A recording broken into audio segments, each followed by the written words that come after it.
రంగారెడ్డి జిల్లా మరికొండ మున్సిపాలిటీ పుప్పాలగూడలో ఓ రియల్టర్ రెచ్చిపోయాడు. చెత్తదారులు ఇంటి ముందు వేయొద్దన్నందుకు అనుచరులతో కలిసి రమేష్ అనే వ్యక్తిపై దాడి చేశాడు. వినాయక్ నగర్ ఫేజ్ 2లో నివాసం ఉండే రమేష్ ఇంటి దగ్గర ఉపేందర్ రెడ్డి కొంతకాలంగా వ్యర్థాలు వేస్తున్నాడు. దీంతో మట్టి వ్యర్థాలను వేయొద్దన్నందుకు ఉపేందర్ రెడ్డి కొందరు వ్యక్తులతో కలిసి దాడి చేశారని చెప్పారు బాధితులు. అడ్డొచ్చిన తన భార్య పైన దాడి చేశారన్నాడు బాధితుడు రమేష్. బాధితుల ఫిర్యాదు మేరకు కేసు నమోదు చేసిన పోలీసులు దర్యాప్తు చేస్తున్నారు.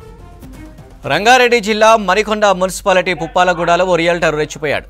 చెత్తదారులు ఇంటి ముందు వేయొద్దన్నందుకు అనుచరులతో కలిసి రమేష్ అనే వ్యక్తిపై దాడి చేశాడు. వినాయక్ నగర్ ఫేజ్ 2లో నివాసం ఉండే రమేష్ ఇంటి దగ్గర ఉపేందర్ రెడ్డి కొంతకాలంగా వ్యర్థాలు వేస్తున్నాడు. దీంతో మట్టి వ్యర్థాలను వేయొద్దన్నందుకు ఉపేందర్ రెడ్డి కొందరు వ్యక్తులతో కలిసి దాడి చేశారని చెప్పారు బాధితులు. అడ్డొచ్చిన తన భార్య పైన దాడి చేశారన్నారు బాధితుడు రమేష్. రెడ్డి రాహుల్ వాళ్ళు ఎక్కడెక్కడి నుంచో చెత్తని తీసుకొచ్చి పోస్తున్నారు. అది మీరు ఇక్కడ చూపించవచ్చు.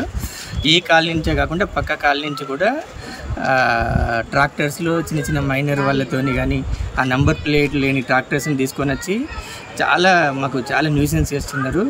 ఈ విషయం గురించి మేము ఒక 6 to 7 times ఉపేందర్ రెడ్డికి కాల్ చేసాము. కాల్ చేసిన ప్రతిసారి ఉపేందర్ రెడ్డి ఏమంటున్నాడంటే మేము ఇంకా పోయామండి అని చెప్తున్నాడు.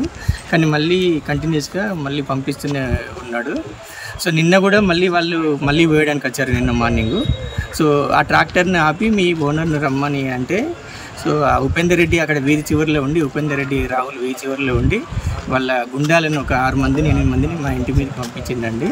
మేము అప్పుడు పైన ఆఫీస్ పని చేసుకుంటుంటే మా పాపతోని పిలిపించి కిందికి పిలిపి రాగానే వాళ్ళు చాలా అబ్యూజింగ్ లాంగ్వేజ్ మాట్లాడి నా మీద డైరెక్ట్ పైపులతో అటాక్ చేసిండ్రు వాళ్ళు. ఈ లోపు మా వైఫ్ కూడా కిందికి వచ్చిందండి. వాళ్ళు మా వైఫ్ రాగే వాళ్ళ మీద డిఫెన్స్కి వెళ్ళగానే వాళ్ళు కార్ తీసుకొని వాళ్ళు పారిపోవడానికి ప్రయత్నించారు. ఈలోపు మా కాలనీ వాళ్ళు కూడా అందరు వచ్చారు. ఇక వచ్చే టైం చూసి వాళ్ళు కార్ తీసుకొని వాళ్ళు అక్కడి నుంచి వెళ్ళిపోయారండి. 3:30 ఆ టైంలో వచ్చారండి. మా హస్బెండ్ వర్క్ చేసుకుంటున్నాడు, నేను పడుకున్నాను. ధన డోర్లు కొడుతున్నారంట. ఒక 5గురు పైకి వచ్చేసి మా హస్బెండ్ కిందికి వెళ్ళాడంట ఏంటి అనేసి మాట్లాడుతుంటే తనను మీదికి మ్యాన్ హ్యాండ్లింగ్ చేయడానికి వస్తుంటే మా పాప వచ్చి మమ్మీ పప్పను కొట్టేలాగున్నారు రా అంటే నేను కిందికి వచ్చేసరికి కొడుతున్నారండి. ఒక పైప్తో పగలగొట్టాక నేను అడ్డుకుంటుంటే నన్ను కూడా బ్యాడ్ లాంగ్వేజ్ యూజ్ చేస్తారు. నన్ను కూడా కొట్టారండి. ఒక అతను కొట్టాడు నన్ను. ఇంకా ట్రాక్టర్ డ్రైవర్ కూడా కొట్టాడండి నన్ను. నా మీద చేతులు వేశాడు. ఇప్పుడు 6 months నుంచి మేము అడుగుతున్నామండి. ఎన్నిసార్లు కాల్ చేసినా కూడా వెయ్యము అంటున్నారు, తీసుకొస్తున్నారు. మేము లాస్ట్ టైం ఫైనల్గా కొంచెం గట్టిగా అంటే ఏం లేదండి మీ ఓనర్ని పిలిపించండి అని చెప్పేసి అడిగినందుకు మమ్మల్ని మధ్యాహ్నం వచ్చి అటాక్ చేస్తున్నారు. ఇంతకుముందు 1 month బ్యాక్ మా వెనుక గల్లీలోనే ఇట్లా చేస్తున్నారని చెప్పేసి ఒక అతను ప్రశ్నిస్తే వాళ్ళ ఇంటికి వెళ్ళి కూడా కొట్టారండి ఆ అబ్బాయిని. ఇది మా ఇంటికి ఇది రెండోసారి. మా పక్కన వెనుక బిల్డింగే అండి. ఇలా ఎవరు ప్రశ్నిస్తే వాళ్ళని వచ్చి కొడుతున్నారండి. ఒక 5-6 10 మంది పక్క గల్లీలో ఉంటారు.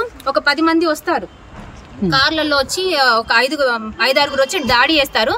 ఇంకా వాళ్ళే వీడియోస్ తీసుకుంటారండి. 10-20 మంది వచ్చి నడి రోడ్డు మీద టేబుల్స్ చైర్స్ పెట్టేసుకొని స్టూల్స్ పెట్టేసుకొని డ్రింక్ చేస్తున్నారండి. ఏంటి అని అడిగితే మా ఇష్టం, నీ ఇల్లా నీ ఇంటి ముందు కూర్చుంటున్నామా, రేపు నీ ఇంటి ముందే కూర్చుంటాం అంటున్నారండి. ఇంటి ముందే అండి, రోడ్డు మీద నడి రోడ్డు మీద కూర్చుంటున్నారండి. ఈ రోడ్ లో వాళ్ళ ప్లాట్స్ ఉన్నాయి. ఫ్లాట్ లేదు, ఏం లేదు. ఎవరని అడిగినా నాదే ఫ్లాట్ అంటున్నారు. 10 మంది వచ్చి ఇది నా ఫ్లాట్ అంటుంటే నా ఫ్లాట్ అంటున్నారు అంతే.